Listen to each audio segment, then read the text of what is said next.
ಅಕ್ಕನ್ ಗಿಫ್ಟ್ ಮಾಡಿದಾದ್ಮೇಲೆ ಹಂಗೆ 2021 ಅವ್ರಿಗೆ ಅಕ್ವೈರು ಮಾಡ್ಕೊಳ್ಳಲ್ಲ. ಈ ಜಗನ ಮೂಡಿ ಅವರು ಲೇಔಟ್ ಮಾಡಿ ಈ ಜಗನ ಬೇರೆಯವ್ರಿಗೆ ಹಂಚಿಬಿಡ್ತಾರೆ. ಆಮೇಲೆ 2021 ಮನೆ ಸಿದ್ದರಾಮಯ್ಯ ಅವರು ಮುಖ್ಯಮಂತ್ರಿ ಇರಲ್ಲ, ಕಾಂಗ್ರೆಸ್ ಸರ್ಕಾರ ಇರಲ್ಲ. ಕಾಂಗ್ರೆಸ್ ಅವ್ರು ಬಿಜೆಪಿ ಸರ್ಕಾರದಲ್ಲೇನೆ 14 ಸೈಡ್ನ ಇದು ಇವ್ರಿಗೆ ಅನ್ಯಾಯ ಆಗಿದೆ ಅಂತ 14 ಸೈಡ್ನ ಕೊಡ್ತಾರೆ. ಬರೀ ಇವ್ರು ಮಾತ್ರ 14 ಸೈಡ್ ಇಲ್ಲ, ಟೋಟಲ್ 125 ಸೈಟ್ ಕೊಡ್ತಾರೆ. ಅದಲ್ಲಿ 14 ಸೈಟ್ ಮನೆ ಸಿದ್ದರಾಮಯ್ಯ ಅವ್ರು ಕೊಡ್ತಾರೆ. ಇದು ತಾವೆಲ್ಲ ದಯಮಾಡಿ ಅರ್ಥ ಮಾಡ್ಕೊಳ್ಬೇಕಾಗ್ತದೆ. ತಮ್ಗೆಲ್ಲ ಗೊತ್ತೇ ಇದ್ದಂಗೆ ಇಷ್ಟೆಲ್ಲ ಹೇಳ್ತಾರಲ್ಲ ಬಿಜೆಪಿ ಅವರು, ನಾಳೆ JDS ಅವರು ಬಿಜೆಪಿ ಅವರು ಬಂದಾದ್ಮೇಲೆ ತಾವು ಪ್ರಶ್ನೆನ ಒಂದು ಕೇಳಬೇಕಾಗ್ತದೆ. ನಾವು ಚುನಾವಣೆ ಟೈಮಲ್ಲಿ 5 ಗ್ಯಾರಂಟಿಯನ್ನ ನಾವು ಘೋಷಣೆ ಮಾಡಿದ್ವಿ. 5 ಗ್ಯಾರಂಟಿ ಘೋಷಣೆ ಮಾಡಿದಾದ್ಮೇಲೆ ಜನ ನಂಬಿಟ್ಟು 136 ಸೀಟ್ ನಮ್ಮನ್ನ ಗೆಲ್ಸ್ಕೊಟ್ಟು ನಾವು ಸರ್ಕಾರ ರಚನೆ ಮಾಡಿದ್ವಿ. ಸರ್ಕಾರ ಬಂದಿದ್ದು ಒಂದೇ ತಿಂಗಳಲ್ಲಿ ಈ 5 ಗ್ಯಾರಂಟಿಯನ್ನ ನಾವು ರಚನೆ ಮಾಡಿದ್ವಿ.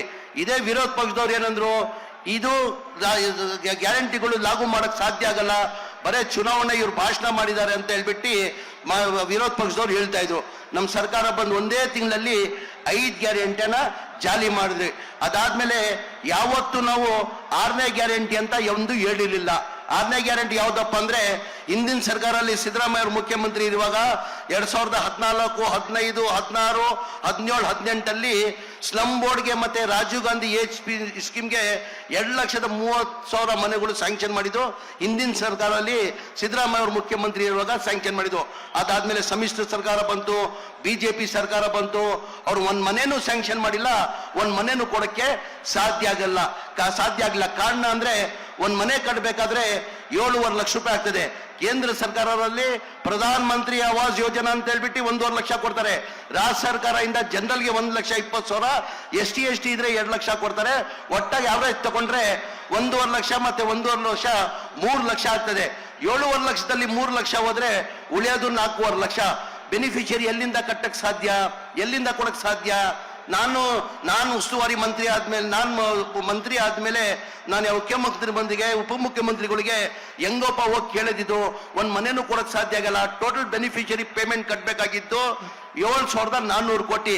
ಅದ್ರಲ್ಲಿ ಬರೇ 310 ಕೋಟಿ ಬೆನಿಫಿಷಿಯರಿ ಪೇಮೆಂಟ್ ಅನ್ನ ಕಟ್ಟಿದ್ರು. ಏನಕ್ಕಂದ್ರೆ ಬಡವ್ರ ಪಾಪ ಬೆನಿಫಿಷಿಯರಿ ಪೇಮೆಂಟ್ ಕಟ್ಟಕ್ ಸಾಧ್ಯ ಆಗಲ್ಲ. ಆ ಕಾರಣಕ್ಕೆ ಮುಖ್ಯಮಂತ್ರಿ ಗಮನಕ್ಕೆ ತಂದೆ ನಾನು, ಸರ್ ನಿಮ್ ಕಾಲದಲ್ಲಿ ಹಿಂದಿನ ಸರ್ಕಾರದಲ್ಲಿ ಈ ಮನೆಗಳು ಸ್ಯಾಂಕ್ಷನ್ ಆಗಿದ್ದು, ಅದಾದ್ಮೇಲೆ ಒಂದ್ ಮನೇನು ಸ್ಯಾಂಕ್ಷನ್ ಆಗಿಲ್ಲ, ಒಂದ್ ಮನೇನು ಕೊಡಕ್ ಸಾಧ್ಯ ಆಗಲ್ಲ, ಬಡವರು ಈ ಬೆನಿಫಿಷಿಯರಿ ಪೇಮೆಂಟ್ ಕೊಡಕ್ ಸಾಧ್ಯ ಆಗಲ್ಲ ಸರ್, ದಯಮಾಡಿ ನಾವು ಸರ್ಕಾರ ವತಿಯಿಂದ ಕೊಡ್ಬೇಕಂತ ಮುಖ್ಯಮಂತ್ರಿಗಳಿಗೆ ಹೇಳ್ದಾದ್ಮೇಲೆ ಮುಖ್ಯಮಂತ್ರಿಗಳು ಬಡವ್ರ ಬಗ್ಗೆ ಕಾಳಜಿ ಇಟ್ಕೊಂಡು 7,400 ಕೋಟಿ ನಾನೇ ಕೊಡ್ತೀನಿ ಕಣೋ, ಈ ಬಡವ್ರಿಗೆ ಮನೆ ಕಂಪ್ಲೀಟ್ ಮಾಡ್ಕೊಡಿ ಅಂತ ಹೇಳ್ಬಿಟ್ಟು ಜನವರಿಯಲ್ಲಿ ಕ್ಯಾಬಿನೆಟ್ ಅಲ್ಲಿ ತಂದು 500 ಕೋಟಿ ಅಪ್ರೂವ್ ಮಾಡಿದ ಕಾರಣಕ್ಕೆ ಈ ವರ್ಷ ಫೆಬ್ರವರಿಯಲ್ಲಿ 36,789 ಮನೆಗಳು ಕೊಟ್ವಿ. ಏನಕ್ಕೆ ಬಿಜೆಪಿ ಅವ್ರು ಕೊಡಕ್ ಸಾಧ್ಯ ಆಗಿಲ್ಲ, ಏನಕ್ಕೆ ಜನತಾದಳ ಅವ್ರು ಕೊಡಕ್ ಸಾಧ್ಯ ಆಗಿಲ್ಲ? ಬರೀ ಕಾಂಗ್ರೆಸ್ ಅವ್ರಿಗೆನ ಬಡವ್ರ ಬಗ್ಗೆ ಕಾಳಜಿ ಇದೆ ಅಂತ ಅವೆಲ್ಲ ಅರ್ಥ ಮಾಡ್ಕೊಳ್ಬೇಕು. ನಾಳೆ ಬಿಜೆಪಿ ಅವ್ರು ಬರ್ತಾ ಇದ್ದಾರೆ, ಬಿಜೆಪಿ ಅವ್ರು ಬಂದ್ರೆ ಕೇಳ್ಬೇಕು. ಕುಮಾರಸ್ವಾಮಿ ಅವರು ಜನತಾದಳ ಅವರು ಜೊತೆಯಲ್ಲಿ ಬರ್ತಾ ಇದ್ದಾರೆ.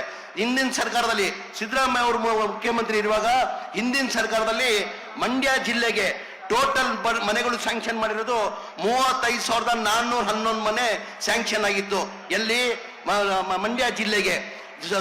ಸಿದ್ದರಾಮಯ್ಯ ಸಮ್ಮಿಶ್ರ ಸರ್ಕಾರ ಬಂತು, ಬಿಜೆಪಿ ಸರ್ಕಾರ ಬಂದಾದ್ಮೇಲೆ ಬರೇ 630 ಮನೆಗಳು ಸ್ಯಾಂಕ್ಷನ್ ಮಾಡಿದ್ದಾರೆ. ಹಾಗಾಗಿ ಮೈಸೂರು ನಾನು ಹೇಳ್ತೀನಿ, ತಾವು ಈ ಪ್ರಶ್ನೆ ಕೇಳಲೇಬೇಕು ನಾಳೆ ಬಿಜೆಪಿ ಅವ್ರನ್ನ, JDS ಅವ್ರನ್ನ. ಹಿಂದಿನ ಸರ್ಕಾರದಲ್ಲಿ ಸಿದ್ದರಾಮಯ್ಯ ಅವರು ಮುಖ್ಯಮಂತ್ರಿ ಇರುವಾಗ 2013 ಹಿಡ್ಕೊಂಡು 2017ವರೆಗೂ 1,366 ಮನೆಗಳು ಸ್ಯಾಂಕ್ಷನ್ ಮಾಡಿದ್ದು. ಅದಾದ್ಮೇಲೆ ಕುಮಾರಸ್ವಾಮಿ ಮುಖ್ಯಮಂತ್ರಿ ಆದ್ರು 1 ವರ್ಷ, ಆಮೇಲೆ ಬಿಜೆಪಿ ಸರ್ಕಾರ 4 ವರ್ಷ ಆಯ್ತು. ಅವ್ರ ಅವಧಿಯಲ್ಲಿ ಬರೇ 1,847 ಮನೆ ಕೊಟ್ಟಿದ್ದಾರೆ. ಅಂದ್ರೆ ಮನೆಗಳನ್ನು ಕೊಟ್ಟಿಲ್ಲ. ಅವ್ರನ್ನ ಪ್ರಶ್ನೆ ತಾವು ಕೇಳಬೇಕಾಗ್ತದೆ. ದಯಮಾಡಿ ಇದೆಲ್ಲ ಅರ್ಥ ಮಾಡ್ಕೊಂಡು ಬೇರೆ ಬೇರೆ ಸಚಿವರು ಮಾತಾಡ್ಬೇಕಾಗ್ತದೆ, ಮಂತ್ರಿಗಳನ್ನು ಮಾತಾಡ್ಬೇಕಾಗ್ತದೆ. ನಾನು ಹೆಚ್ಚಾಗಿ ಮಾತಾಡೋವಾಗ ತಮ್ಗೆಲ್ಲ ದಯಮಾಡಿ ಅವ್ರು ಬಂದ್ರೆ ಯಾವ ಕಾರಣಕ್ಕೆ ತಾವು ಪಾದಯಾತ್ರೆ ಮಾಡ್ತಿದ್ರಿ ಅಂತ ಕೇಳ್ಬೇಕಂತ ಹೇಳ್ಬಿಟ್ಟು ನನ್ಗೆ ಮಾತಾಡೋಕೆ ಅವಕಾಶ ಕೊಟ್ಟಿದ್ದು ನಾನು ಮಾತು ಮುಗಿಸ್ತೀನಿ. ಜೈ ಹಿಂದ್, ಜೈ ಕರ್ನಾಟಕ, ಜೈ ಕಾಂಗ್ರೆಸ್. ಅನುಕ್ಷಣದ ಸುದ್ದಿಗಳಿಗಾಗಿ ವಿಸ್ತಾರ ನ್ಯೂಸ್ ಯೂಟ್ಯೂಬ್ ಚಾನೆಲ್ ಸಬ್ಸ್ಕ್ರೈಬ್ ಮಾಡಿ. ಹೊಸ ಸುದ್ದಿಗಳ ನೋಟಿಫಿಕೇಶನ್ಗಾಗಿ ಬೆಲ್ ಐಕಾನ್ ಕ್ಲಿಕ್ ಮಾಡಿ. ಲೇಟೆಸ್ಟ್ ಅಪ್ಡೇಟ್ಸ್ಗಾಗಿ www.vistaranews.com ವೆಬ್ಸೈಟ್ಗೆ ವಿಸಿಟ್ ಮಾಡಿ. ಅಂಗೈಯಲ್ಲೇ ಜಗತ್ತಿನ ಸುದ್ದಿ ತಿಳಿಯಲು ವಿಸ್ತಾರ ನ್ಯೂಸ್ ಕನ್ನಡ ಆಪ್ ಡೌನ್ಲೋಡ್ ಮಾಡಿ.